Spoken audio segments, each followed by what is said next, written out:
Muy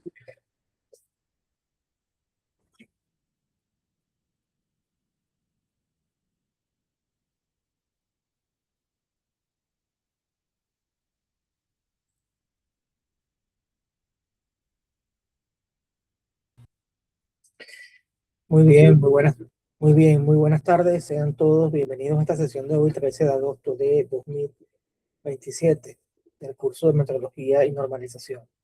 Vamos a continuar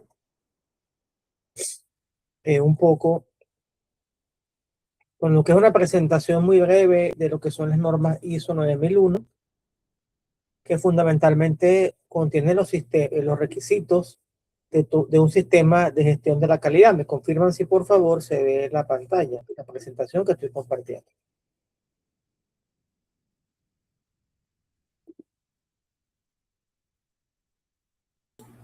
Sí.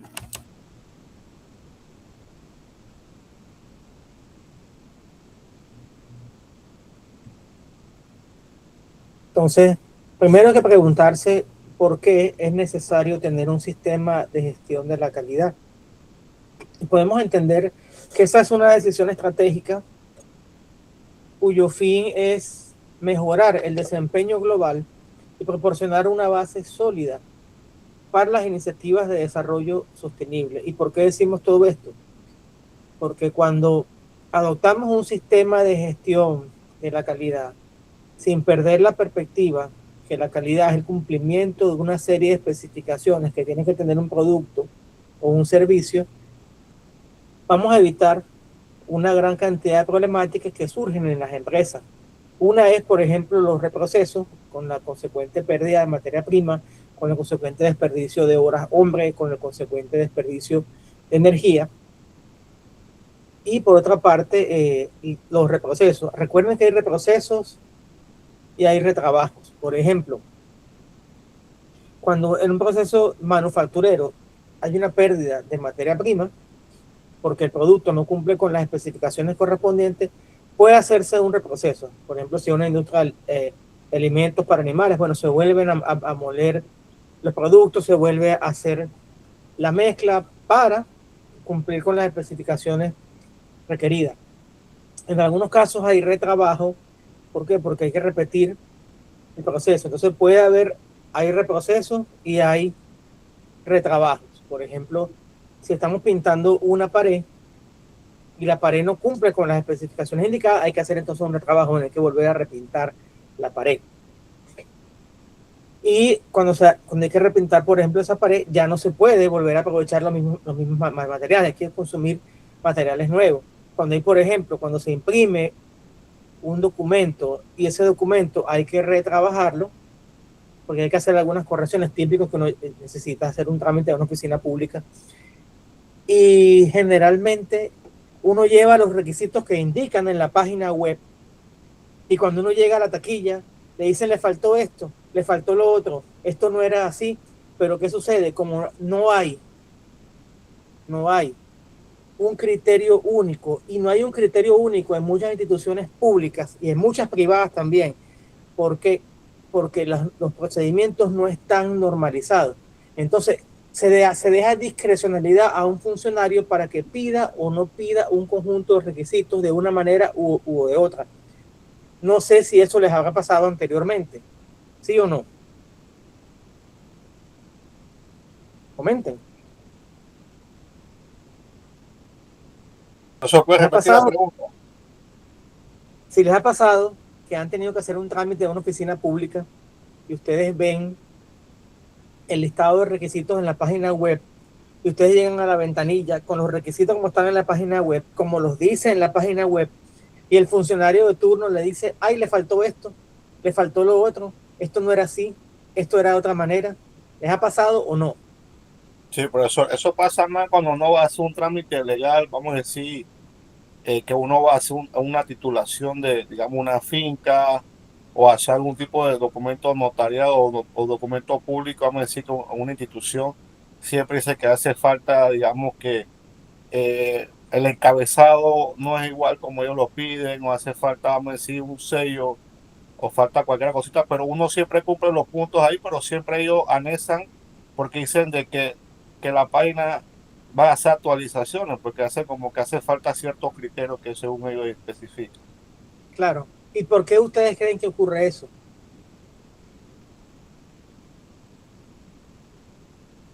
¿Por qué ocurre esa deficiencia que nos hace perder tiempo a nosotros como usuarios y hace perder también tiempo de los servidores públicos que están atendiendo allí? Porque no es lo mismo que usted llegue con un conjunto de requisitos, como está en el checklist que publican generalmente en las páginas de las instituciones públicas, y usted lleve todo tal cual se lo están pidiendo, el funcionario llega, revisa que está todo en orden y le recibe todo.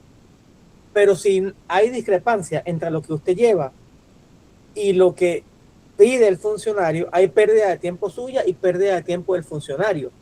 Y eso ocurre, ¿por qué? Porque no hay esto, un sistema de gestión de la calidad, porque los procesos no están normalizados, y cuando usted no normaliza un proceso, usted le da potestad a una persona de que cambie los requisitos, y eso es lo que no se debe hacer.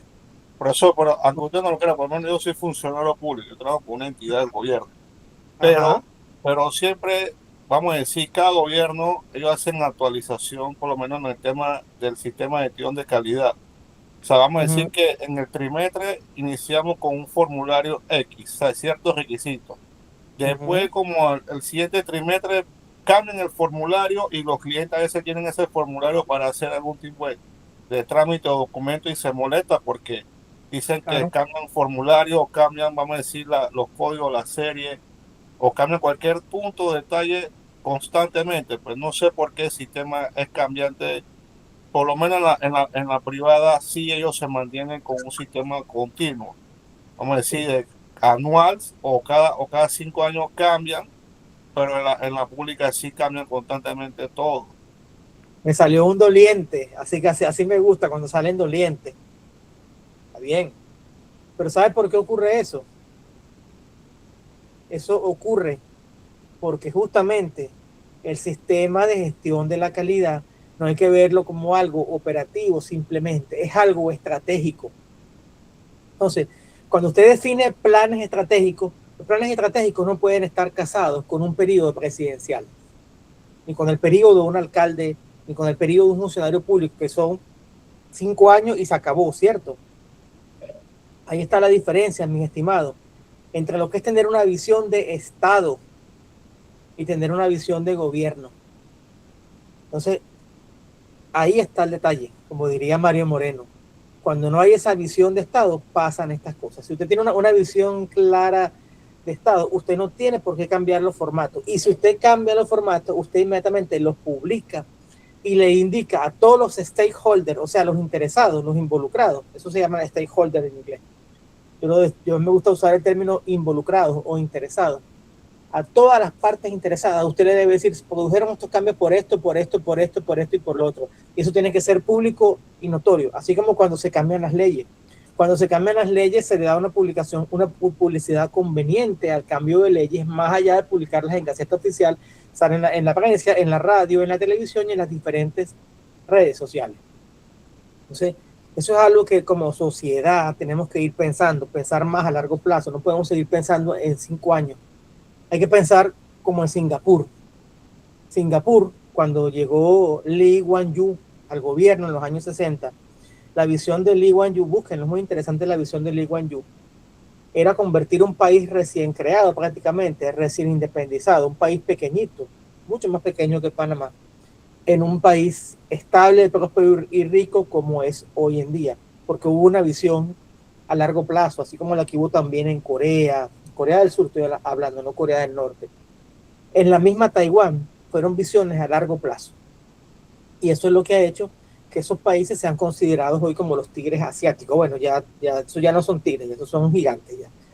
Ya lo que es Taiwán, los primeros tigres asiáticos fueron Taiwán, Singapur, Hong Kong y Corea del Sur. Ya están apareciendo otros más. Ya China, por ejemplo, es un gigante también. La China continental, la China de Mao Zedong, la China, ¿cómo que se llama el presidente chino hoy en día? Creo que es Ho Chi Minh, no me acuerdo la verdad. Bueno, en fin.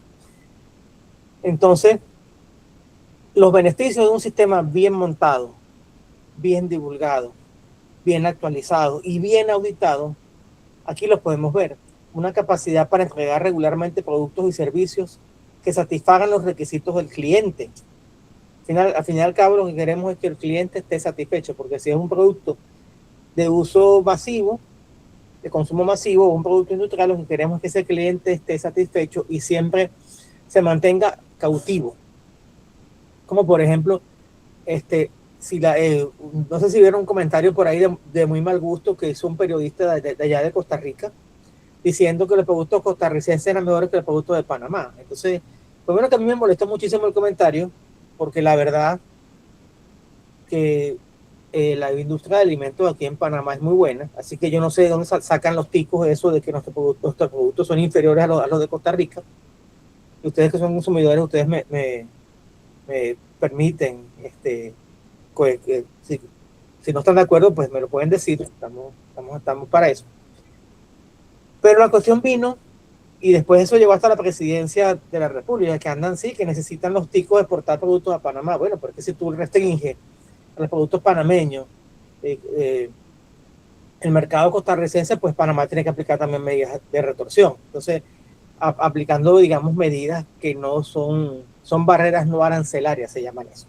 Y que Panamá hay que no cumplía con esto y con lo otro. Bueno, yo con el debido respeto, pero no estoy de acuerdo con lo que dicen los ticos. Yo conozco la industria alimenticia de Panamá y en general la industria alimenticia de Panamá tiene altísimos estándares. Máquinas buenas, máquinas modernas, y realmente los ingredientes que se usan en Panamá son de muy buena calidad. Los lácteos, los productos agrícolas, la verdad que son muy buenos. También tenemos que un sistema de gestión de la calidad facilita oportunidades de aumentar la satisfacción del cliente. Recuerden que la 5P del marketing, la quinta P es la de la postventa, y la postventa o CRM, Customer Relationship Management, lo que pretende es que el cliente se mantenga cautivo y que cuando quiera un producto piense solamente en un proveedor. No mire para los lados, haga como los caballos, con unas gringolas puestas y mire siempre de frente. Entonces, queremos que ese cliente satisfecho se mantenga cautivo y que nos recomiende, que nos dé siempre buenas recomendaciones, o como diría hoy en día, un like o una buena reseña en cualquier red social. También permite abordar riesgos y oportunidades y nos ofrece la capacidad de demostrar la conformidad con requisitos de calidad especificados, que cuando hablamos de conformidades y no conformidades en las famosas auditorías que se hacen. Hay auditorías internas y también hay auditorías externas. Los principios: un enfoque al cliente, y cuando hablamos de cliente puede haber clientes internos y clientes externos. Por ejemplo, aquí en la institución se ven clientes internos y clientes externos. Nuestros clientes externos son ustedes, los usuarios de estos servicios educativos que presta la institución, tanto en pregrado como en posgrado. También hay clientes internos, por ejemplo, la secretaría de la institución es tal vez, después de la rectoría, el departamento o la unidad operativa más importante de la institución. Entonces, la secretaría, con diversas unidades, dentro de ellas control de estudios, es responsable de atender a la coordinación de pregrado y la coordinación de posgrado, que son sus clientes externos, porque la secretaría se encarga de gestionar todo el sistema de información y documentación de la institución. Otro principio muy importante es el liderazgo, y entendemos el liderazgo como que estas iniciativas tienen que tener apoyo desde los niveles estratégicos hasta los niveles operativos. Si, por ejemplo, en el nivel operativo los supervisores, los operadores, los colaboradores están bien comprometidos, como dice aquí en el siguiente principio, es fundamental. Pero si la alta gerencia o la gerencia media no cree en estos principios, sencillamente va a fracasar el proyecto de implementación de un sistema de gestión de la calidad. Es enfocado a procesos. Por ejemplo, volvemos otra vez al ejemplo manufacturero. Comienza con la recepción de las materias primas. En la recepción entonces de las materias primas hay que establecer barreras de entrada o puntos de control para saber que esa materia prima cumple con las especificaciones que yo necesito para mi producto. Si estamos, por ejemplo, haciendo bloques de hormigón, necesitamos que la arena cumpla con cierta granulometría, necesitamos agua con ciertas especificaciones, necesitamos que el cemento tenga estas especificaciones. Entonces se hacen esos análisis de la materia prima. Si estamos haciendo un vaciado de una carretera, el concreto que se utiliza, el concreto vial, es uno de los concretos más exigentes que hay, porque soporta cargas muy pesadas, soporta cargas estáticas, cargas dinámicas, cargas térmicas de todo tipo. La mejora es importante también, esa mejora continua que le encanta a los japoneses, el Kaizen, mejoras pequeñitas. Toma de decisiones basadas en la evidencia, es decir, las decisiones no son a ojo por ciento, las decisiones son porque se han ido tomando unas métricas, esas métricas nos permiten tener información en tiempo, pues de acuerdo a la estructura de la organización, puede ser en tiempo real o en tiempo con cierto delay, pero las decisiones son bien soportadas con la evidencia. Y otra cosa importante es la gestión de las relaciones. La comunicación es fundamental. ¿Por qué? Porque esto es un compromiso de diferentes entes de la organización, tanto entes internos como entes externos. Entonces, esta norma ISO 9001 se aplica cuando se desea aumentar la satisfacción del cliente y proporcionarle bienes y o servicios que satisfagan sus expectativas. Contenido general de la norma, el objeto y el campo de aplicación, es decir, ¿para qué es esta norma? ¿Cuál es su objetivo? ¿Cuál es su misión, si lo quieren llamar así? ¿Y dónde se aplica? Referencias normativas, términos y condiciones, pues aparece una serie de definiciones que usted tiene que saber. Por ejemplo, una no conformidad, mira, se define como una no conformidad como cuando un indicador no se cumple al 100%, sino que se cumple parcialmente. El contexto de la organización, el liderazgo, planificación, apoyo, operación, la evaluación del desempeño, que es muy importante. Recuerden que lo que no se mide no se puede controlar, y lo que no se puede controlar nos da opciones de hacer mejora. Esa mejora continua es fundamental. O sea, no es que solamente tengamos la certificación ISO 9001, esa certificación que es la más básica de todas, hay que mantenerla en el tiempo. Y para mantenerla en el tiempo implica que hagamos esta evaluación del desempeño, y esta evaluación del desempeño implica auditorías internas. Y esas auditorías internas pues nos hacen que nosotros mismos como institución preparemos un plan interno de mejora, y cuando es una evaluación externa es una auditoría externa, y de ahí también te van a dar planes de mejora. ¿Cómo se obtiene una certificación ISO? Primero hay que tomar la decisión que venga desde los niveles estratégicos de desarrollar un sistema de gestión de la calidad. Segundo paso, realizar un plan de sensibilización y promoción dentro de la empresa. Es decir, que no suceda esa resistencia al cambio que es característica cuando se quieren implementar nuevos procedimientos. Cuando usted quiere implementar algo nuevo, se va a conseguir con una resistencia natural por parte de los funcionarios de la organización. Entonces lo que queremos es que ellos colaboren, se involucren. Y para que la gente se involucre, pues es necesario que sepa lo que queremos. Hay que hacer un diagnóstico organizacional, saber qué tenemos, dónde podemos mejorar. La cuarta parte, descripción y normalización de los procesos. Es decir, ver cómo estamos haciendo los diferentes procesos hoy en día. Aplicar las mejoras que sean correspondientes. ¿Y por qué queremos dejar todo por escrito? Esto es muy importante, dejarlo por escrito. Para que el día de mañana, cuando ustedes no estén, porque las personas pues tenemos un ciclo vital, cuando se tenga un reemplazo para el cargo tal, las funciones que hace ese colaborador estén bien descritas, bien especificadas, y la persona que venga nueva tenga cómo orientarse. Quinta etapa sería la planificación de ese sistema de gestión de la calidad. Una sexta etapa que es la formación, preparar a nuestro recurso humano para avanzar hacia ese sistema de gestión de la calidad. Implementarlo, es cuando una vez que tenemos ya todo ese diseño, bueno, manos a la obra. Realizar auditorías internas, que es fundamental, evaluar siempre con diferentes métricas cómo estamos haciendo nuestro proceso. tomar acciones correctivas según las no conformidades u oportunidades de mejora, revisión por parte de la directiva, una preauditoría, que puede ser interna, por ejemplo, una auditoría por parte del ente certificador y, por último, que es muy importante, el mantenimiento y mejoramiento continuo. Esto es fundamental. Entonces, ISO 9000 es una familia donde tenemos sistema de gestión de la calidad, fundamentos y vocabulario, que es la ISO 9000. Tenemos pues la ISO 9001, que es la que estamos conversando, sistema de gestión de la calidad, requisitos, y la ISO 9004, que comprende una serie de directrices para la mejora. Y todo esto está rodeado por informes técnicos y otras familias de normas que seguramente ustedes conocen o han aplicado anteriormente. Entes que certifican en Panamá, tenemos a SGS y tenemos a esta empresa española, la IGC, y por supuesto la Lloyds. Algunos entes que están certificados en Panamá, algunos.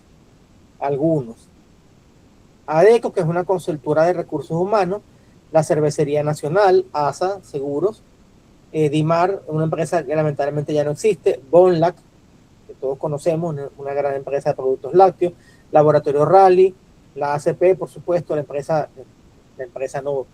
la institución más importante de la nación panameña, el COPET, que no sé si lo conocen, es la Comisión para Eliminación del Gusano Barrenador del Ganado.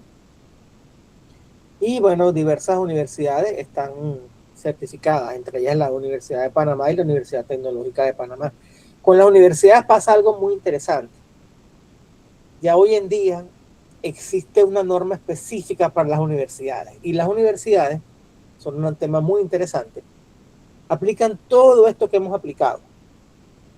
Y las universidades hacemos una cosa que se llama la acreditación de la institución, acreditación de las carreras y la reacreditación, que no es más que una revisión profunda de todos los aspectos que tienen que cumplir las universidades nacionales y extranjeras instaladas en Panamá, en el marco de una ley que es la ley 53 de 2015, si mal no recuerdo, que es la que regula el sistema de gestión del sistema universitario, sistema de gestión de la calidad universitaria en Panamá.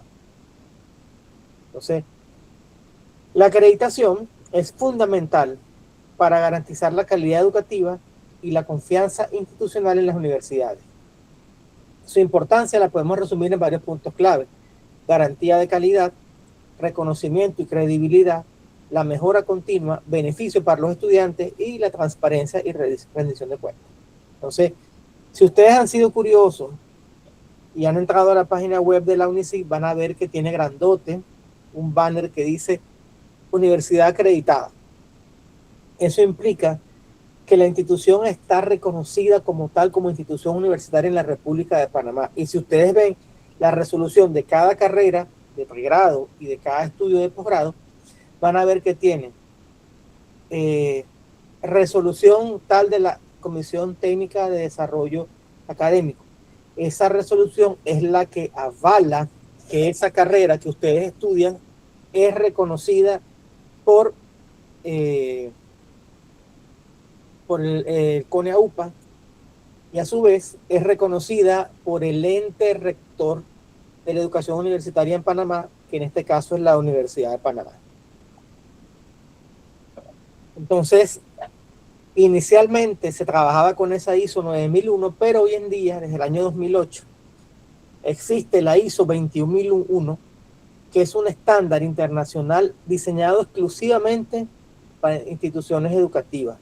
Y su objetivo es establecer un sistema de gestión que garantice calidad, inclusión y mejora continua en universidades, escuelas y centros de formación. Y bueno, como ya les mencioné, en Panamá y en muchos otros países, la acreditación y reacreditación es un requisito básico para las universidades. Entonces, cuando una institución obtiene su acreditación o su reacreditación, el Consejo Nacional de Evaluación y Acreditación Universitaria de Panamá, el CONEAUPA, le da un diploma que le puede ser una acreditación por 4, 5 o 6 años de acuerdo a la puntuación que haya obtenido la universidad en las diferentes matrices que abarcan 4 grandes aspectos. Tenemos el factor de investigación, el factor docente, el factor institucional, y el otro se me fue en este momento. Investigación, docencia, extensión y gestión. Gestión de la institución. Porque de acuerdo con la ley 53 de 2015, las universidades en la República de Panamá tienen que hacer la función docente, que es esta que estoy ejerciendo yo en este momento, cuyo objetivo es formar al recurso humano, tanto en pregrado como en posgrado, la función de investigación, que es la producción de conocimiento nuevo, la función de extensión o difusión del conocimiento, que se hace mediante eventos científicos o también con las revistas científicas, que la UNICIC tiene 2 revistas, y por último es la gestión institucional, que es el funcionamiento de la universidad como institución en sí. Recuerden que aunque las universidades son instituciones académicas, son también instituciones que tienen que funcionar con todas las características gerenciales que definen la permanencia de una institución en el tiempo. ¿Alguna pregunta, alguna inquietud, alguna duda?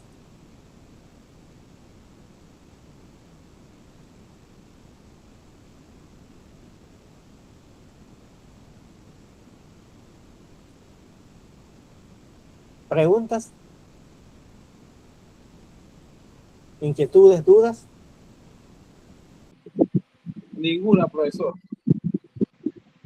Entonces, busquen la resolución que autoriza la creación de la carrera de ingeniería industrial.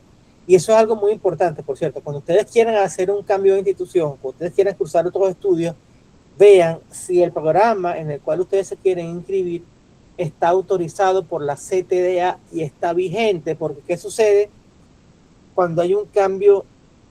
Cuando eso pueden durar 6 años, que es lo máximo que se acredita una carrera. Si pasan 6 años, puede haber un cambio de plan de estudio. Eso significa que usted tenga que cursar asignaturas diferentes a las que ya cursó. Entonces, eso es muy importante, que estemos siempre pendientes de validar que la institución en la cual estudiamos esté acreditada. Si no está acreditada, mire, salga corriendo allí mejor.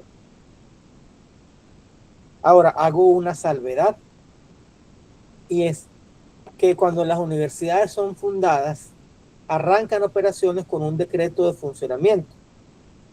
Pero ese decreto de funcionamiento establece un periodo en el cual las universidades tienen que iniciar ese proceso de acreditación. Entonces, en el caso de la UNICID arranca con su permiso de funcionamiento y posteriormente para el año 2021 o 2022, si mal no recuerdo, se logró la acreditación universitaria, en la cual la UNICID obtuvo la máxima puntuación. Por tanto, la UNICID, pues, aparte de ganar la medalla de oro, pues fue acreditada por 6 años. Y ustedes verán que las diferentes carreras tienen una resolución emitida por la CTDA, que fundamentalmente lo que indica es que la carrera está reconocida en la República de Panamá. Por tanto, el diploma que usted tenga, si le corresponde después hacer un proceso de homologación o reconocimiento de título ante la Universidad de Panamá, que como ya dije es el ente rector de la educación universitaria en Panamá,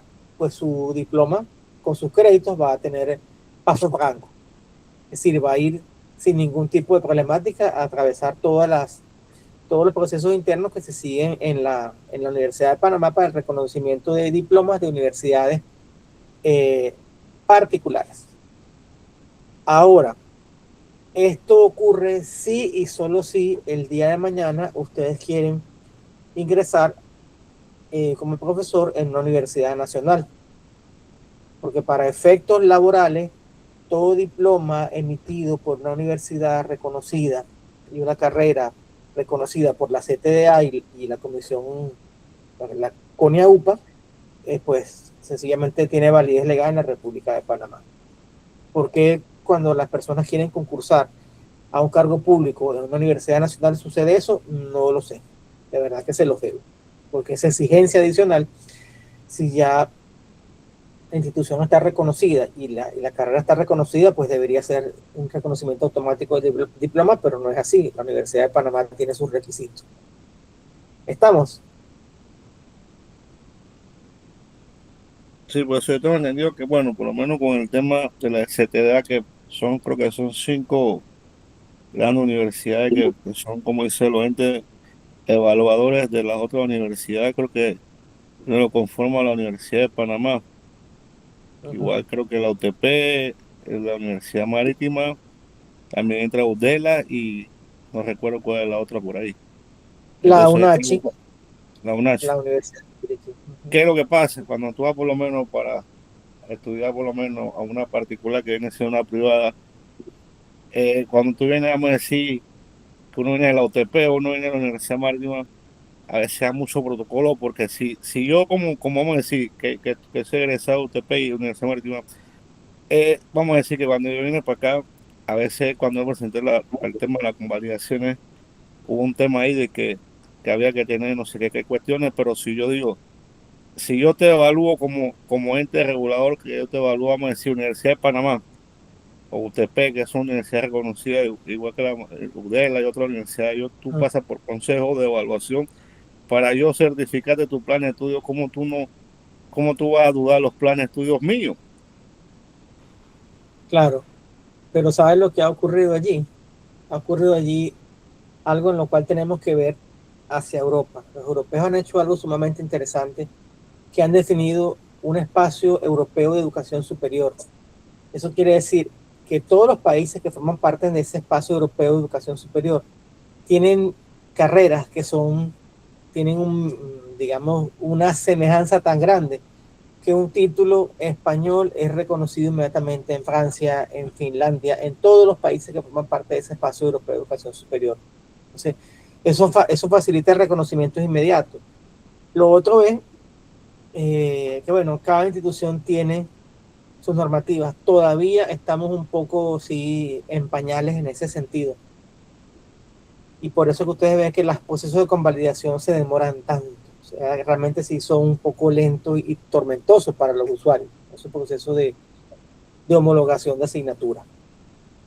Entonces, digamos que falta eso, falta que se sienten los diferentes decanos de ingeniería, por ejemplo, y convoquen a todos los decanos de ingeniería de la República de Panamá. Mira, señores, las competencias mínimas que debe tener un ingeniero son estas. O sea, hablando de competencias mínimas, que todos los ingenieros, sean eléctricos, electrónicos, industriales, mecánicos, civiles, deben tener. Esas competencias irían, por ejemplo, en la parte de cálculo, en la parte de razonamiento físico, razonamiento lógico, razonamiento verbal, competencias lingüísticas en nuestra lengua nativa y en inglés, porque es muy importante hablar inglés, competencias digitales, competencias computacionales, todo eso. Después se reúnen los decanos de ingeniería naval. Mira, todo egresado de ingeniería naval tiene que tener estas competencias, todo egresado de ingeniería mecánica tiene que tener estas competencias, todo egresado de ingeniería electrónica tiene que tener estas competencias. Y así sería mucho más fácil hacer ese proceso de convalidación entre diferentes instituciones, porque si yo me llega un programa suyo de ingeniería mecánica de la UTP y usted quiere estudiar acá ingeniería industrial y yo reviso, pues esta persona vio termodinámica, mecánica de los fluidos, vio esto, bueno, la convalidación es mucho más fácil. ¿Eh? Profesor, y también la carga académica, vamos a decir que la UTP está vamos a decir, por lo menos en los rankings en la Universidad Nacional, aquí al interno está el número 1 de todas las universidades de la UTP. Y entonces está en 1401 a nivel mundial. Uh -huh. Entonces, ¿cómo tú puedes decir, comparar, vamos a decir, entre la UTP y digamos que en un momento asemejanza ya? Porque si vamos a decir que uno está dando, vamos a decir que mecánica de precisión o termodinámica, allá es un semestre, allá se da Claro. termodinámica un semestre comparado a un bimestre, son dos cosas, o sea, la carga de hora es mucho más allá que acá. La área es diferente, claro, claro. La carga horaria, y hay que ponerse de acuerdo cómo se mide la carga horaria, porque en algunas instituciones la carga horaria se mide con la dedicación que tiene que darle el estudiante a la asignatura. Entonces, en otras instituciones, cuando colocan los créditos, esta asignatura tiene 3 créditos, por tanto, de clase. Entonces son, por ejemplo, 3 horas, 1 hora teórica es un crédito y 2 horas prácticas equivalen a un crédito. Pero bueno, hay diferentes fórmulas de ver. Yo la última que he visto es que los créditos se refieren es a la cantidad total de horas que tiene que dedicar el estudiante durante todo el curso. Por ejemplo, en España muchas asignaturas tienen una carga horaria de 6 créditos. Son 6 créditos. Eso significa que en un semestre un estudiante le tiene que dedicar 150 horas a esa asignatura. Así es como es el criterio en España. En fin, casos y cosas. Vamos a enfocarnos ahora en estas normas que son la ISO 14000 y la ISO 17025. La norma ISO 14000 hace referencia a una familia de estándares estructurados para ayudar a las diferentes organizaciones a diseñar, implementar y optimizar un sistema de gestión ambiental con el fin de reducir el impacto ambiental de sus operaciones comerciales. La ISO 14000 tiene una gran demanda, ya que los directores ejecutivos, los líderes empresariales y los equipos de sostenibilidad reconocen la importancia de esa sostenibilidad para la viabilidad del negocio, pero tienen diferentes dificultades para implementarla. Por cierto que también están por ahí las normas OSHA, que son las normas de higiene y seguridad industrial. Esa no las traje a colación en esta ocasión. Entonces, estas normas se enfocan en un enfoque sistemático para la gestión ambiental. Aplican un proceso continuo de recopilar, analizar y mejorar datos, organizar la información, y el objetivo es lograr el éxito a largo plazo. Cualquier sistema de gestión ambiental creado bajo las normas ISO 14000 contribuye al desarrollo sostenible. ¿De qué manera? Al proteger el medio ambiente, al mitigar impactos ambientales adversos causados por las operaciones, al cumplir obligaciones normativas, al adoptar una perspectiva del ciclo de vida para prevenir daños ambientales derivados del diseño, fabricación, distribución, consumo y eliminación de productos y servicios. Con este enfoque, los impactos ambientales no se trasladan a otras etapas del ciclo de vida. Fortalecer la posición de mercado de una marca, lo que a su vez impulsa la rentabilidad de la organización. Proporcionar una verificación por parte de terceros que acrediten la sinceridad de los esfuerzos empresariales para una comunicación eficaz con las partes interesadas clave, que son los que hemos llamado los stakeholders. Entonces, digamos que la huella del carbono, bueno, la huella del carbono está basado en este estándar ISO 14000. La ISO 17025 es una norma orientada a la evaluación de la conformidad. Contiene los requisitos generales para la competencia de los laboratorios de ensayo y de calibración. Este estándar data del año 99 y fue actualizado y revisado en el 2007. Es el resultado de la Asociación Organización Internacional de Normas, o sea, la ISO, y la Comisión Electrotécnica Internacional. Esta norma reemplaza a la guía ISO 25 y a la EN 45001 y toma en consideración la experiencia de operaciones que se obtuvo desde que se publicaron las normas anteriores. Entonces, digamos que a medida que va pasando el tiempo hay más conocimiento, y ese conocimiento, en el marco de lo que es la gestión del conocimiento, no se debe desperdiciar. Ese conocimiento hay que irlo archivando, hay que irlo guardando para hacer lo que es esa construcción del conocimiento. Esta ISO, pues 17025, lo que pretende es guiar a los laboratorios en la administración de la calidad y requerimientos técnicos para su adecuado funcionamiento. Cumple con los requerimientos técnicos de la ISO 9000. Como yo les dije, la ISO 9000 es la más básica, lo basiquito. Toda organización que cumple la ISO 17025 también cumple la ISO 9000. ¿Qué sucede? Que la ISO 9000 es genérica. Fíjense que ya les comenté que sacaron una norma exclusiva que es la ISO 21001 para las instituciones universitarias. Entonces, esta ISO 17025 son específicos para los laboratorios de ensayo y calibración. ¿Qué requisitos tenemos en cuanto a los recursos? Personal. El laboratorio debe tener personal competente, con la educación, formación y autorización requerida para operar equipos y evaluar resultados. Es decir, que es indispensable invertir en la formación del recurso humano, porque podemos tener equipos muy buenos, equipos excelentes, pero si no tenemos operarios capaces, esos equipos no van a servir de nada, no vamos a medir lo que realmente queremos medir. Instalaciones y condiciones ambientales.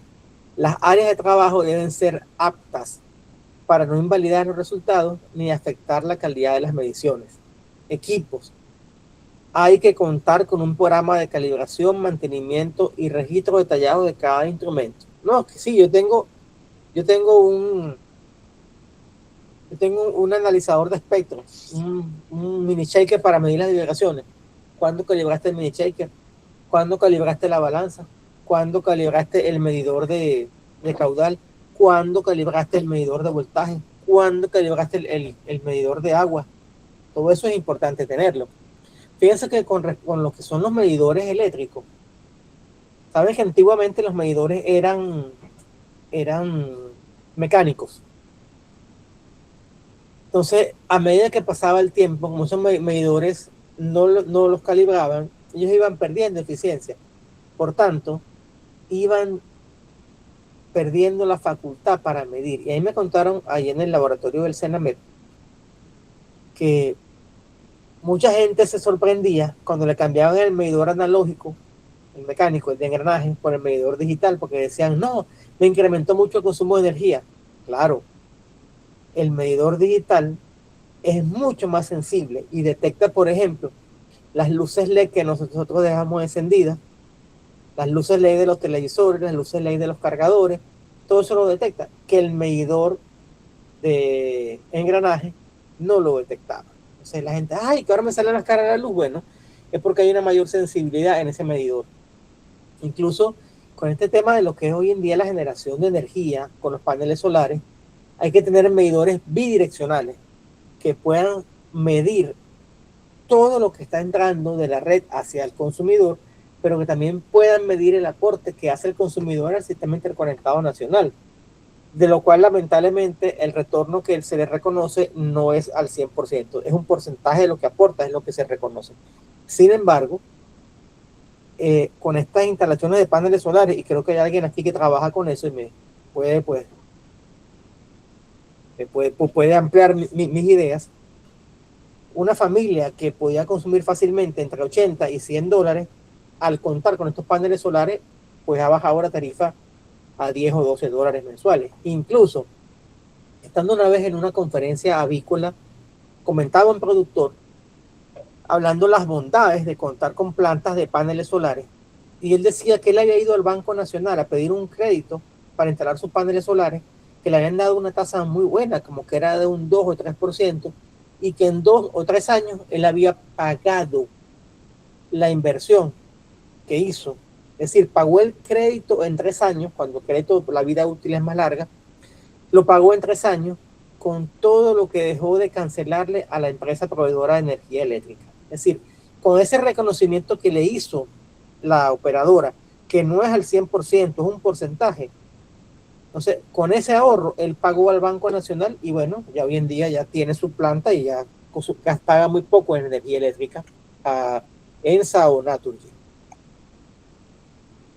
La trazabilidad metrológica, todos los resultados de medición deben estar vinculados al Sistema Internacional de Unidades mediante una cadena ininterrumpida de calibraciones. ¿Qué quiere decir eso? Yo estoy en mi planta, en mi laboratorio, mejor dicho, porque esta es una norma para el laboratorio. Necesito que me calibre la balanza. Bueno, esta balanza ha sido calibrada por una empresa. Entonces, al hacer una calibración, quiere decir que la balanza con la cual calibraron mi balanza, mejor dicho, el patrón, es de mucho mayor rango que mi balanza, es mucho más preciso. Y a su vez, esa empresa fue certificada por el CENAMEP en Panamá, y el CENAMEP tiene un patrón de mucha mayor jerarquía que esa empresa. Y a su vez, el CENAMEP fue certificado por la Oficina de Pesos y Medidas allá en Sèvres, en Francia, que es la que tiene todos los patrones de mayor alto nivel a nivel mundial. Productos y servicios provistos externamente. Controlar los suministros, reactivos y servicios comprados que afecten las actividades del laboratorio. Y cuando yo tengo ya un sistema ISO 9000 y uno 25000 y uno 14000, yo comienzo a pedir a mis proveedores que también tengan esas certificaciones. Entonces, ustedes podrán ver que a ciertas empresas pequeñas esto les ha costado, porque, mira, quieres trabajar Estrella Azul, perfecto. Estrella Azul, que no que me lo contaron, yo lo viví, tiene su certificación. Entonces te manda un pliego de requisitos a la proveedora. ¿Usted quiere ser proveedor Estrella Azul? Muéstrame la certificación ISO 9000. Ok, muéstrame que estás cumpliendo con la ISO 14000 de tema ambiental. Muéstrame que estás cumpliendo con esto. Muéstrame que cumples con lo otro. Entonces, eso hace que se vaya generando un ecosistema, una cadena de empresas que están certificadas, y eso por supuesto que mejora la eficiencia y mejora la calidad a nivel global en el sector en el cual estamos trabajando. Con respecto a lo que es proceso, tenemos revisión de solicitudes, licitaciones y contratos. Hay que asegurarse que el laboratorio comprende y puede cumplir con los requisitos solicitados por el cliente. Selección, verificación y aprobación de ensayos. Utilizar métodos apropiados para ensayos, calibraciones y muestreos, validándolos de forma técnica. Y el muestreo. Si el laboratorio realiza muestreos, debe contar con planes y métodos estadísticos sólidos. Manipulación de ítems de ensayo o calibración. Procedimientos claros para transporte, recepción, protección y almacenamiento de las muestras. Es decir, la cadena de custodia es fundamental. Cumplir el procedimiento es fundamental. Y en una ocasión yo estaba supervisando una prueba de recolección de una muestra de aguas residuales para diseñar una planta. Yo veía que el técnico tenía una jarra bien larga, con una vara bien larga. Y él agarraba la jarra y la ponía en la descarga del efluente. Esa descarga iba para una planta de tratamiento, y lo que se quería ahí era cuantificar las características de esas aguas residuales para diseñar una planta nueva. Entonces, yo vi que él agarró y lavó 7 veces la jarra. Y después de la séptima vez, recogió la muestra e inmediatamente la llevó a un recipiente esterilizado, lo tapó bien, le puso una etiqueta con una identificación y lo llevó a un cooler no con hielo, con estos gel que son criogénicos, estos geles que son azules, que son los que utilizan para conservar las muestras de sangre, cuando traslada una muestra de sangre o orina de un laboratorio a otro. Lo puso allí. Y cada muestra que agarraba seguía el mismo procedimiento. Cuando terminamos, yo le pregunté, y él me dijo, como ese era un laboratorio certificado, él tenía que aplicar ese procedimiento porque así era. Y tenía que tener mucho cuidado con la cadena de custodia. Entonces, eso te da confianza porque sabes que él lavó muy bien el envase de tal manera que no quedaran trazas de otros ensayos anteriores, y que realmente eso garantizar la confiabilidad de los datos. Y la cadena de custodia con la cadena de frío y todo lo demás te evitaba un proceso de degradación de la muestra. Entonces, eso te inspira confianza. Por tanto, ese laboratorio era más caro que el laboratorio cualquiera. Hay que conservar los datos originales, observaciones y cálculos suficientes para asegurar la trazabilidad. Entonces, cuando esa muestra fue a procesarse, él sabía dónde la había tomado, la hora, las condiciones ambientales, toda una serie de requisitos que tenían en un checklist que él debía completar. Evaluación de la incertidumbre de la medición, calcular y documentar la incertidumbre para cada calibración o ensayo que lo requiera. Garantía de la validez de los resultados. Monitorear el desempeño mediante ensayos de actitud, uso de materiales de referencia o comparación de resultados. Informes de resultados, emitir reportes claros, exactos y objetivos que contengan toda la información necesaria exigida por la norma. Quejas y trabajo no conforme. Manejar adecuadamente los reclamos y detener los procesos si se detecta que el trabajo no cumple con los procedimientos indicados. ¿Preguntas, inquietudes, dudas?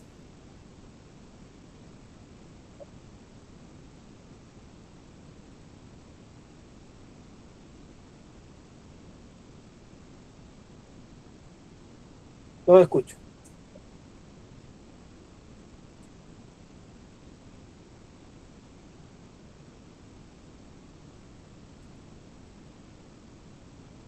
Buenas noches, profesor.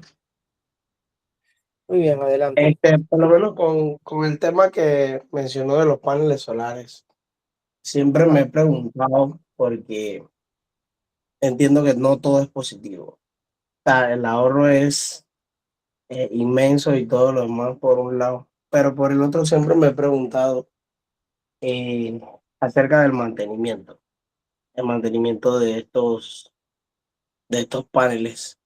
Si de repente la persona no lo hace, contratar a una persona que le dé mantenimiento, el costo de ese mantenimiento, cada qué tiempo, si realmente se ve el valor ya viendo el pantallazo de este versus o deja de verse el ahorro porque hay que pagar ese mantenimiento. Bueno, es algo en lo cual las personas que trabajan en eso tienen que darnos más explicaciones. Yo le comento lo que yo conozco, lo que ha sido mi experiencia. Por ejemplo, instalar los paneles en los techos, que ustedes ven que es muy común hoy en día, tiene ventajas y tiene desventajas. ¿Por qué?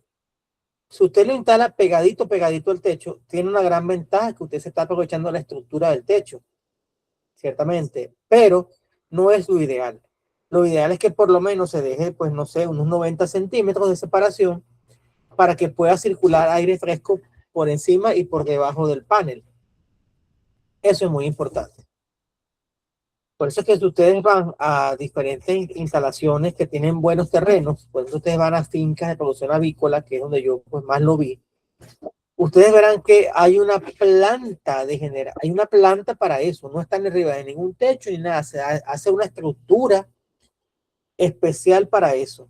Y esa estructura implica que se haga una buena limpieza del terreno, una buena preparación del terreno y que se deje esa separación que he mencionado para que para hacer el desmalezamiento de la parte inferior, porque la hierba crece donde uno menos se imagina. Entonces, hay que tener eso bien limpio y por supuesto los paneles hay que lavarlos también.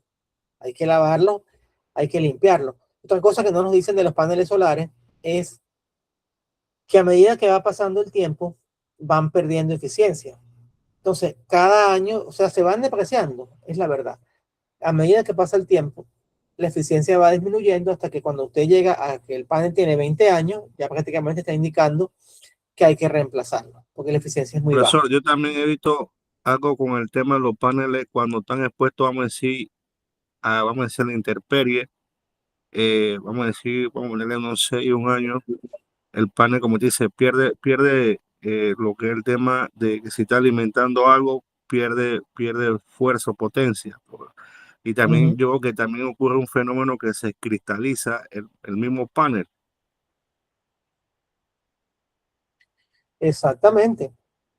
Entonces, hay que hacerle su mantenimiento. Y recuerden también que en estos paneles hay diferentes especificaciones de los paneles. Hay diferentes grados de calidad entre esos paneles. Entonces, habrá unos paneles más resistentes que otros. De tal manera que no es nada más que comprar un panel, es buscar el panel que sea adecuado a las condiciones físico-naturales del lugar de instalación.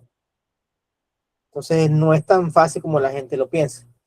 Y con lo de los techos es muy importante eso. O sea, eso realmente, instalar los paneles directamente en los techos sin dejar un espacio entre el techo y el panel, acorta la vida útil del panel porque el panel no se refresca de la forma adecuada. No hay esa transferencia de calor por convección. Recuerden que hay una convección natural porque la brisa está circulando por encima y por debajo del panel. Si la brisa no circula por debajo, pues no hay una transferencia, no hay una transferencia adecuada de calor, aprovechando la convección natural de la brisa. Entonces, solamente vas a tener el flujo de aire por la parte superior y eso te reduce entonces la capacidad de intercambiar calor hacia el medio ambiente. Pero No sé yo, si está claro. por mi parte, profe, yo creo que los paneles solares aquí en Panamá no tienen ese problema. Aunque uno lo ponga a la sombra, yo creo que ya llega un punto que quieren como derretirse. Aquí hace demasiada calor. Aquí estamos viviendo como si fuera un desierto. Bueno, pero por eso digo que hay que diseñarlos, hay que escoger los paneles solares acorde a nuestros factores climatológicos. Entonces, miren, ninguna tecnología es 100% eco-friendly, como nos están vendiendo. Eso es una gran mentira. Entonces, claro, cuando yo estoy conversando con alguien de paneles solares, si la persona está haciendo una venta, yo no digo nada. O sea, yo no le voy a echar la partida para atrás. Pero hablando en privado, yo le digo, mira, o sea, di la verdad también. Porque los paneles solares también tienen una degradación. Los paneles solares también se van a dañar. Los paneles solares tienen una gran desventaja, es que no son biodegradables. No sé, después de 20 años van a terminar también el Cerro Patacón. Entonces, sí hay impacto ambiental, pero que también hay impacto ambiental en las famosas turbinas de Penonomé. Las turbinas de Penonomé, las turbinas eólicas también tienen impacto ambiental. Primero, que aunque tal vez no lo veamos de una vez, tienes que cambiar la belleza escénica de un paisaje. Y lo otro es un elemento antrópico, es una creación humana y necesitas caminos para llegarle, necesitas tener servicios para atender a eso y un mantenimiento muy agresivo. El mantenimiento en las instalaciones, en las centrales eólicas es muy agresivo, muy intenso. Entonces, si por otra parte es la generación termoeléctrica, pues emite gases de efecto invernadero. Si son las hidroeléctricas, tienen un impacto ambiental gigantesco también. Cuando antes comenzaron a construir represas no nos decían nada, pero resulta que el impacto ambiental es enorme con una planta hidroeléctrica. Nada más y nada menos que cambias el curso de un río, creas un lago donde antes habían sabanas, inundas una gran cantidad de áreas, mueren animales, mueren árboles, entonces no es así inocuo como nos lo han querido vender. Entonces, olvídense, toda actividad humana o toda actividad antrópica, que es el término que usan los ambientalistas, tiene impacto ambiental. ¿Estamos? Profesor, y también afecta mucho el proceso, o sea, como te indicaba, eso genera no sé qué cantidad de kilovatios.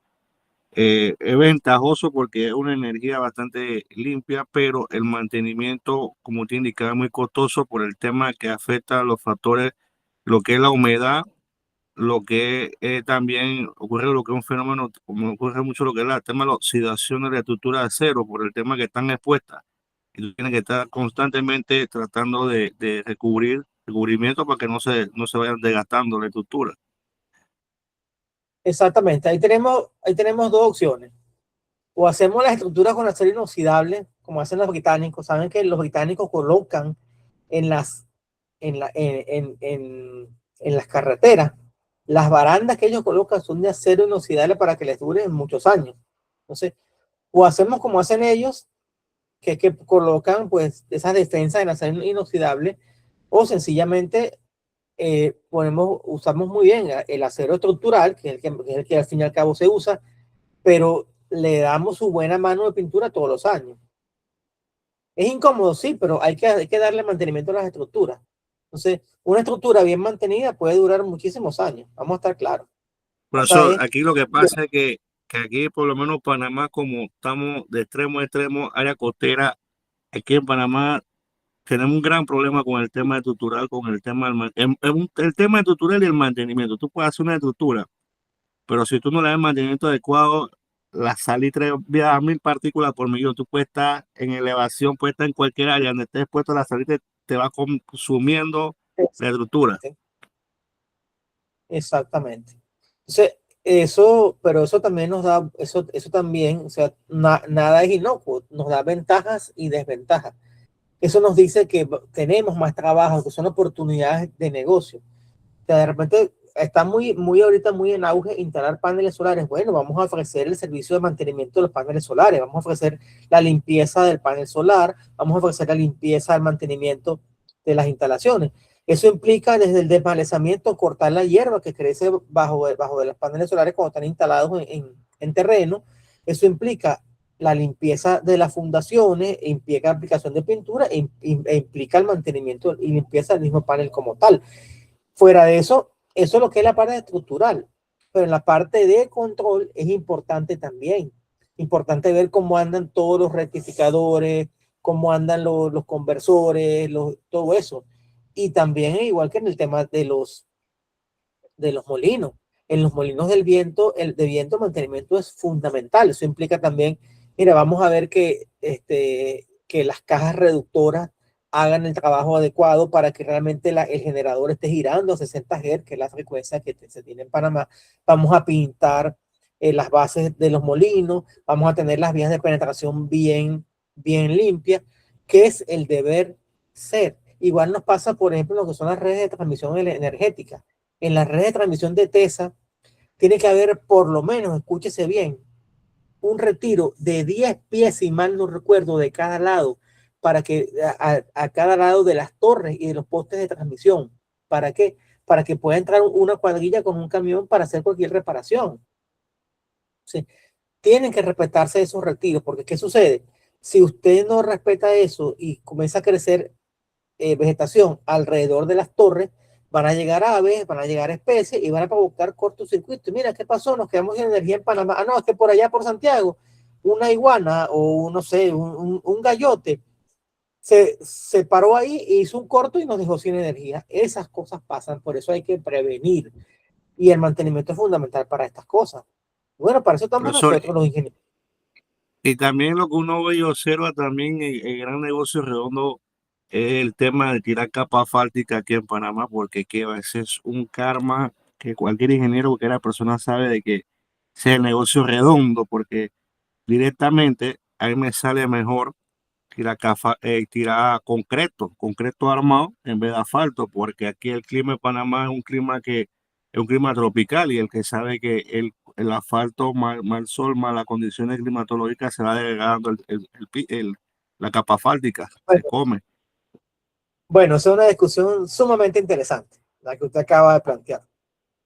Profe, Sí, pero no. por lo menos respondiendo a lo que comenta Jorge, es a lo que uno se va dando cuenta, ¿no? A nivel personal, uno a veces siente que sí, lo mejor sería tirar concreto, ¿no? Hacerlo de concreto, bien bonito, es más duradero, más demás. Pero también está el tema del negocio, ahí no hay negocio, eso va a durar demasiado. Si yo lo hago de asfalto, lo hago inclusive de reciclable y de muy poca calidad, y yo pues estipulo que bueno, eso vaya a durar un año y se vuelve a dañar, yo sé que en un año yo vuelvo y tengo trabajo. Bueno, sí, pero no, mi estimado. Lo que sucede es que cuando las cosas se hacen bien, sea de asfalto o sea de concreto, tienen una vida útil. Pero ¿qué es lo que sucede? Un pavimento de concreto bien hecho, con todo el tratamiento superficial indicado, con la capa base indicado, con la resistencia indicada para el concreto y con todas las de la ley, puede durar de 25 a 30 años. Sí y solo si se cumpla todo eso, se haga una Y buena el ENSE de calidad, compactación. profesor, el ENSE de calidad entra también bastante en el concreto. Exactamente, exactamente. Sí, solo si se haga bien el acondicionamiento del suelo. Sí, solo si se use el concreto con las especificaciones indicadas. Y sí, y solo si el vaciado se haga respetando todos los procedimientos y se dejen las juntas de dilatación como tienen que ser y se coloquen las juntas de dilatación que son, ese concreto puede durar 30 años. Totalmente de acuerdo. La inversión inicial es mayor, sí. A la larga se paga, claro que se paga. Un asfalto bien hecho, bien aplicado y con las especificaciones que es, dura entre 7 y 8 años. Entonces, ¿qué ventaja tiene cada material? El asfalto tiene una gran ventaja que no tiene el concreto. Una, el tiempo de aplicación es mucho más rápido. Entonces, el rendimiento es mucho mayor. O sea, usted puede asfaltar mucho más rápido y pavimentar una vía usando asfalto. Las reparaciones son mucho más rápidas. Y lo otro es que cuando está el pavimento seco, digamos que el agarre es muy bueno en ambos casos, en concreto y en asfalto, pero el concreto en seco, o estamos hablando de pavimento seco, consume más llanta. Entonces, claro, dura más el pavimento, pero consume más llanta. A la larga, consumir más llanta nos genera un pasivo ambiental porque vamos a tener que las llantas se desgastan más rápido y vamos a andar más llantas a Cerro Patacón. Eso por una parte. Y lo otro es que las reparaciones son mucho más lentas porque por mucho que utilicen los productos acelerantes, para aditivos acelerantes para que el fraguado sea mucho más rápido, siempre por lo menos son unos 10 o 12 días. Entonces, usted perfora un agujero para reparar una losa y son 10 o 12 días esperando que el concreto esté en condiciones adecuadas otra vez.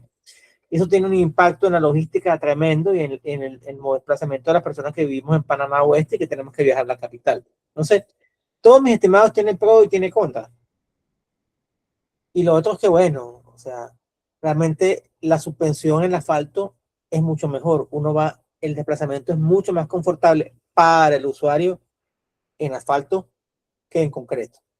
Pero bueno, digamos que eso es un balance que el Ministerio de Obras Públicas tiene que hacer. Y por otra parte, yo les comento una cosa. Yo también fui proveedor de varias concreteras aquí en Panamá. Y el principal negocio de las concreteras era el concreto vial, no era el concreto de edificaciones. El concreto vial por el tema del mantenimiento. Hay cosas por ahí también no muy prácticas, no muy sanas que se hacen en esa industria. Me refiero a la industria de la construcción. Entonces, cuando no se cumplen muy bien los protocolos, el concreto tampoco dura lo que tiene que durar. Pero bueno, digamos que hay falta de supervisión, hay falta de tener gente más dedicada y que de verdad quiera hacer las cosas bien por el bienestar de los ciudadanos de la nación. Así que por eso les digo que son temas sumamente interesantes. Muy, muy, muy, muy interesantes. Y que bueno, es responsabilidad nuestra como ingenieros, cuando estemos en esas posiciones, pues garantizar que las especificaciones se cumplan bien y que evitemos esas pérdidas para la humanidad, que al fin y al cabo es lo que se trata, es el objetivo de esta asignatura.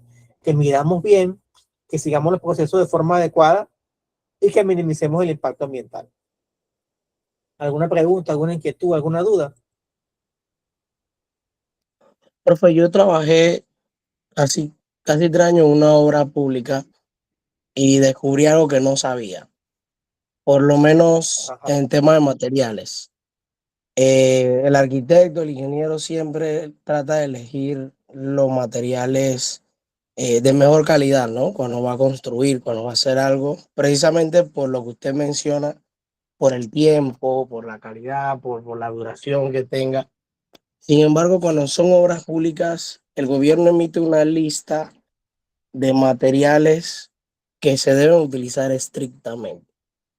No voy a mencionar la obra, pero voy a mencionar un material para hacer como un ejemplo. Todos sabemos que la pasta de Gibson de la tapa verde, que es la americana, es de mejor calidad que la de la tapa azul. Entonces, lo ideal fuese que cuando uno va a pastear, uno va a hacer algún tipo de cielo raso o pastear alguna pared con Gibson, lo haga con el tanque de la tapa verde, que es de mejor calidad. Sin embargo, en la lista oficial que emite el gobierno, le exige a ellos, por más calidad que ellos quieran hacer, por más de calidad que quieran hacer el trabajo, le exige que tengan que usar el de la tapa azul, aunque sea de mejor calidad por un tema de costos. Entonces ahí también hay una lucha entre lo que se quiere hacer bien y lo que en este caso por lo menos el gobierno admite que uno utilice. Sí, interesante todo eso que estás comentando, porque habría que ver también el origen de los productos. Entonces, algunas veces las instituciones gubernamentales o las administraciones, como dirían en España, le dan preferencia a los productos nacionales que a los productos importados, aun cuando existen esas discrepancias y diferencias de especificaciones. Pero bueno, así es. Eso es un Y algunas negocio. veces, bueno, sí, lamentablemente es así. Yo no lo Acuérdense, quería cuando decir. uno va a O sea, no licitar, digo ellos que no se pueda hacer el trabajo, se puede realizar el trabajo igual, porque el que es pastero y hace bien su trabajo lo hace. Sin embargo, lo digo en términos de calidad. Uno tiene de repente mayor fijación, mayor duración, es de mejor calidad. Sin embargo, dentro de la norma y el listado oficial que ellos le emiten a los que van a construir, a la empresa que va a construir, está ese que, bueno, ellos quieren que se utilice ese. Yo lo hago, Los primeros 6 meses de inicio de obra, tú vas a comprar, vamos a decir, en los mejores distribuidores, vamos a decir que te mandan así que compres acá en centro de materiales, compra en los mejores materiales. Y después, durante el transcurso de la fase, ya tú vas comprando en el chinito, en cualquier lugar. Nadie te está supervisando eso.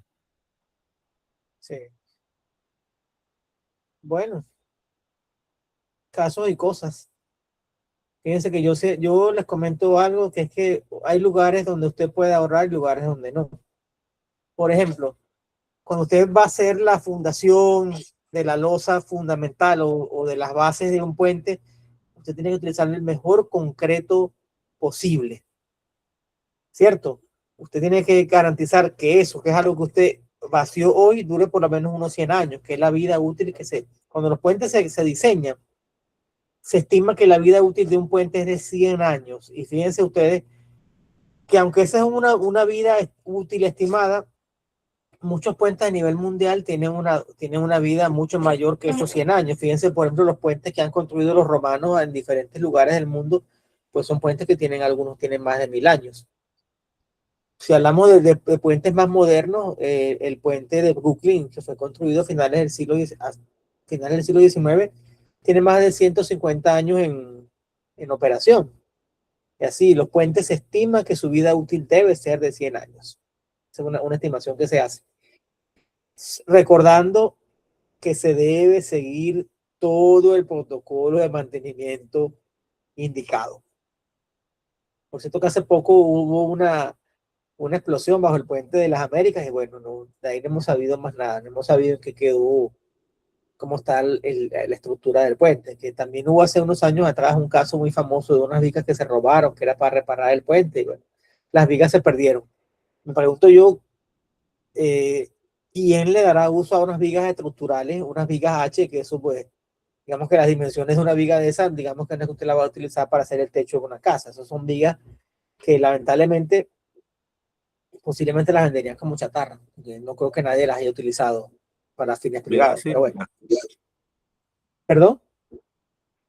Viga sísmica. Imagínese.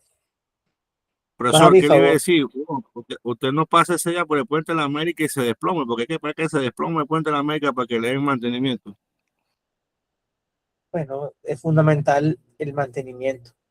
O sea, el mantenimiento es fundamental en todos los sistemas. Que, Profesor, bueno, ¿a pero es que no? parte de Bueno, usted nuestro... no, porque Jorge, usted sabe como que todo aquí en Panamá, Jorge, hay que esperar que pase algo para que entonces los responsables de esa área intervengan. es que yo no creo que el profesor se vaya abajo, yo creo que el profesor de inglés que pase ese día se vaya al puente abajo. He pasado muchas veces por el puente, tanto por arriba como por debajo, yo, en vehículos y en botes. Así que bueno, esperemos que no. Esperemos que no pase nada, pero sí es necesario mantenimiento intensivo. O sea, y yo a veces digo, y con el debido respeto, pues, o sea, pero el mantenimiento es una fuente de negocios bien grande, porque cuando hacemos mantenimiento preventivo y correctivo a los sistemas, primero que garantizamos que la vida útil que la vida útil de las estructuras, pues en este caso de los equipos, sea la adecuada. Entonces, forma parte de la inversión. Pero ¿qué es más barato? Hacerle mantenimiento constante al puente que tener que de repente hacer una reparación de urgencia porque el puente se cae. O sea, cuando el puente se cae es una tragedia. Pero si Profesor, gastamos todos los años. Uh-huh.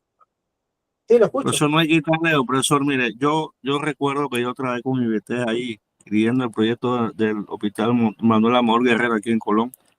Nosotros hicimos todo, nosotros damos casi como el 80% en obra viva, hipotéticamente, incluso tenían hasta los filtros, tenían todo.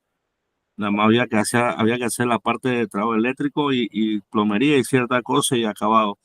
Entonces, ellos pasaron gobierno, son como 2 gobiernos y prefirieron que desmantelara todo el sistema, todo lo que estaba ahí, toda la estructura, todo eso estaba colapsando. Como te indicaba, era algo tan sencillo. Aquí en Panamá hay un tema en el que aquí tú puedes hacer una obra, tú puedes hacer la mejor obra y casi ya falta, vamos a decir, que está como el 10% para terminar el proyecto, casi dejarlo finiquitado. pero a veces aquí el tema de los gobiernos en el tema de la inauguración o la continuidad del proyecto y prefieren que se pierda y se vuelva a iniciar el mismo proyecto y se la pasan así.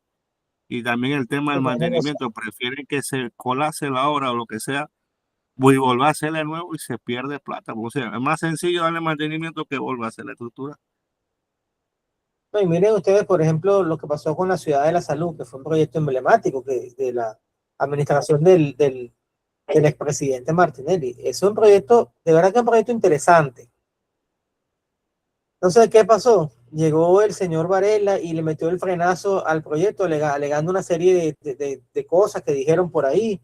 ¿Y qué pasó? Llegó la pandemia y entonces contrataron un hospital modular que fue un gran negociado y bueno, ahí está. Al final, después de cuántos años, después de 10 años se dieron cuenta que había que reactivar el proyecto de la Ciudad de la Salud.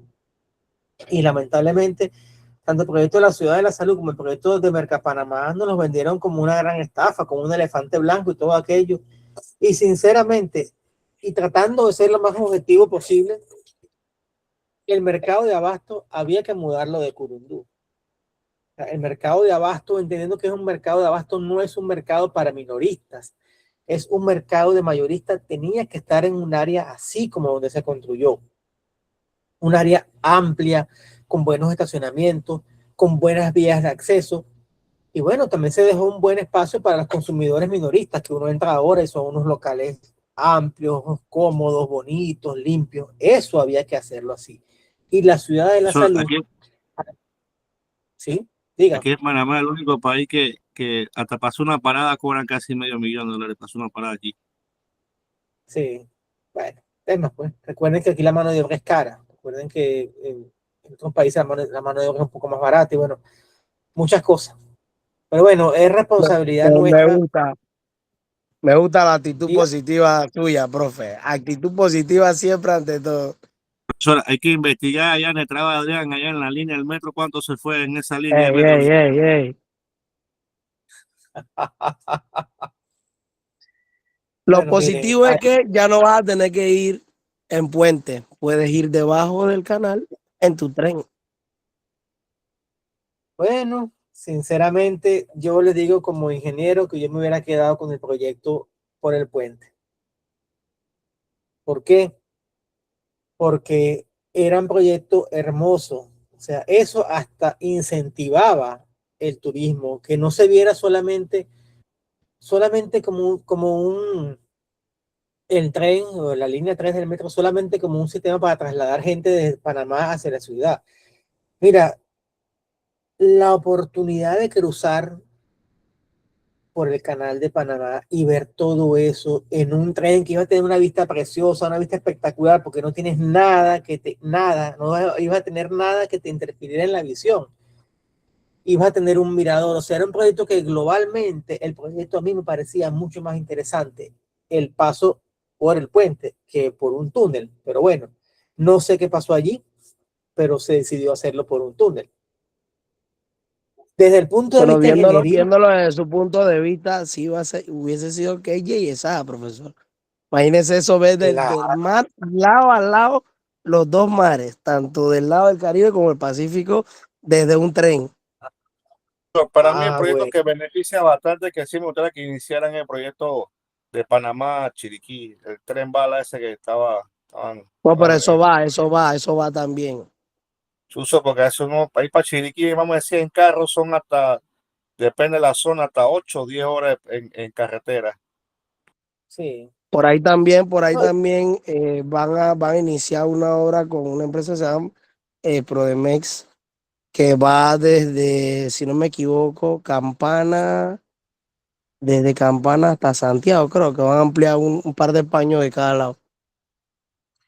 y me parece muy bien, con tal de que Eso, esas obras de verdad, entre todos los proyectos, para mí, uno de los proyectos que, bueno, ahí no le ha ido sentido común a la lógica es el tema del corredor Caribe acá en Colón, porque primeramente es una zona que, primero, el tema de la deforestación grandísima que hubo, incluso desbarataron, creo que eso entra como Parque Nacional de uf, Chagre. Eso entra como un área protegida, entonces hubo, como dice, el tema de el estudio de impacto ambiental era 3. Entonces hubo el tema ahí, una paralización, pero es como dice, nada más, yo no le digo como lógica, o sea, uno en la perspectiva, el área donde se congestiona es el área de Sabanita, para esa área de la Transímica, para mí es como dice, es el epicentro ahí, no por la zona allá atrás, eso nada más como para beneficia como a la gente que vive en la costa y la gente que va como para la playa, pero no creo que un área turística que beneficie en algo por allá, no es una ruta tan transitable. Sí, Yo digamos que yo discrepo su poquito, Jorge, porque realmente cuando el tranque se forma, por lo menos no a la hora de ir, a la hora de regresar, los domingos, llámese horrible, 4, 5, 6 de la tarde para horrible. regresar y que de Portobelo, de Isla Grande para salir, tú no llegas nunca. Entonces son horas y horas de tráfico, porque nada más hay un paño para ir y un paño para regresar. Y la cantidad de negocios Entonces que hay de lado y lado. ese corredor va a ser un gran auxilio y sí es turístico, porque mucha gente viene de otros países directo a las playas a conocer Isla Grande, a conocer lugares y conocen y descubren esa ruta. Esa ruta va a ser para que vaya y venga de una manera más rápida, sin tener que congestionar las vías principales, que la gente que vive por ahí son las que la necesitan, descongestionadas. Fíjense ustedes una cosa que es muy interesante. Eso es indiscutible, que el lado caribeño, la costa caribeña es mucho más atractiva, mucho más interesante que la costa pacífica. Ahí no hay ningún tipo de duda, creo yo. ¿Okay? Inclusive desde el punto de vista histórico, la costa caribeña era mucho más importante que la costa pacífica. En la costa pacífica, la ciudad más importante era la ciudad de Panamá y bueno, la quemaron los ingleses por allá. Bueno, pues dicen que no fueron los ingleses, que fueron los mismos españoles que la quemaron para que, en fin. Pero donde hay más, salvo el sitio de Panamá, la Vieja, en la costa caribeña hay una mayor riqueza arqueológica. No se consigue allí con el Fortín de San Lorenzo y se consigue con Portobelo. Portobelo fue una población sumamente importante en la época imperial, no en la época colonial, en la época imperial. Anteriormente había sido Nombre de Dios. Nombre de Dios había sido, digamos que, el puerto de llegada de la flota de galeones que venían de España con todo Por ese eso lo tema que de pasa es comercio. que Entonces, uno de los Correcto, históricos, en Portobelo estuvo la primera aduana inclusive. Portobelo fue la exactamente. primera ciudad mercantil más Edificio importante donde todavía. se movía oro, donde se movía mucho dinero, muchas prendas, muchos minerales preciosos se movían desde Portobelo. Se movía billete. incluso profesor, como dice el compañero, he establecido que Portobelo, ahí fueron los primeros inicios del comercio. Como ahí se nace lo que es el llamado trueque, una de las rutas comerciales, incluso una de las rutas estratégicas para, como dice, caminar por el camino real, después viste por el camino de cruce y conectar para el área de lo que es una trasera Lourdes, es una trasera Lourdes que era llamada lo que era Panamá la Vieja.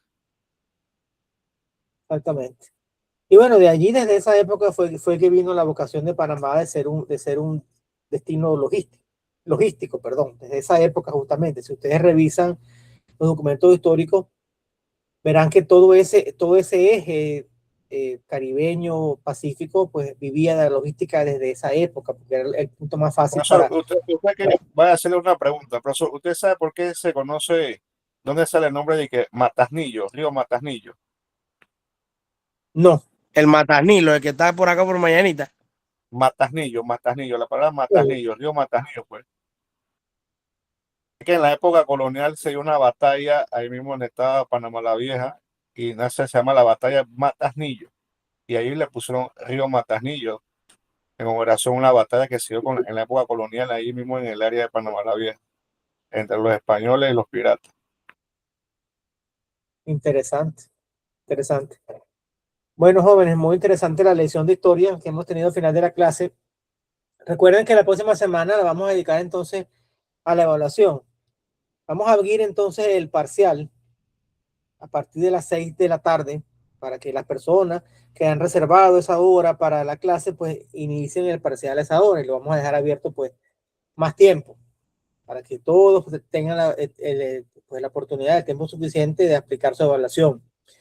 Recuerden que si el parcial, por ejemplo, se abre a las 6 y se cierra a las 11:55, si usted ingresó a las 11:30, usted lo que va a tener son 15 minutos solamente para resolver el parcial. ¿Por qué? Porque sí, usted comienza el intento, pero el sistema se va a cerrar a la hora que está ya parametrizada. Entonces, hay que ingresar con suficiente antelación para que puedan disfrutar de los 40 o 45 minutos que se destinaron para resolver el cuestionario que se va a abrir entonces el próximo jueves. ¿Alguna pregunta, alguna inquietud, alguna duda?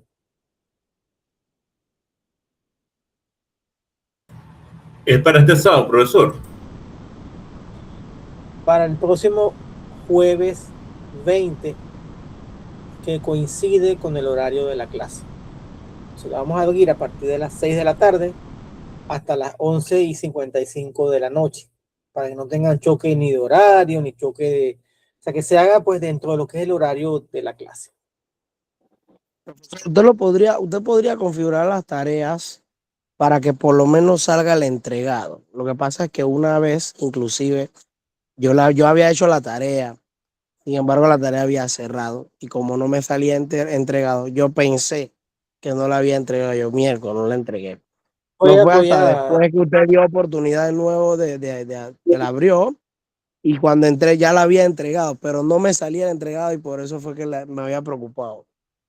Si por lo menos usted pudiera poner que ya está cerrada, pero que por lo menos salga que entregado para que uno, la conciencia por lo menos uno lo deje dormir. Está bien, lo voy a revisar. Profesor, también con el tema del tiempo, profesor, mire que yo también tuve problemas con el primer parcial, incluso usted dice que lo hice como salió como que lo hubiera hecho 2 veces, porque vamos a decir, vamos a decir que hasta el día siguiente, pero en la plataforma, cuando tú vienes a ver, cierra antes del tiempo prolongado que usted indica aquí en el aula. Correcto, que voy a eso es lo que me pasó a mí. Voy a revisarlo nuevamente para que tenga una ventana suficientemente larga para que todos puedan hacer su evaluación. ¿Okay? Muchas Profesor, gracias, profesor. Tapiada, profesor, y pongo un cierto y falso ahí. Listo, profe, yo quería agregar algo también. Aparte de eso, del parcial que están tocando los compañeros, el último entregable, o sea, la charla que expusimos, el documento no me permite subirlo a la plataforma. No sé si es el tipo de documento, lo cambié y todo y no me lo permite. Lo puse en PDF que pesa menos, no me lo permite, no sé por qué. Igual ahí ya sale de que calificado, porque usted calificó, que ya pusimos.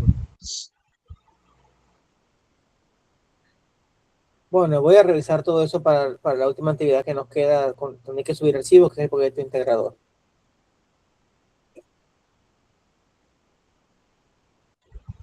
Muchas gracias, profesor. A la orden, jóvenes, que tengan todos una excelente noche y que descansen. Buenas noches, Listo, profesor, gracias. Vamos, profesor. A la orden. Buenas noches. Muy buenas noches.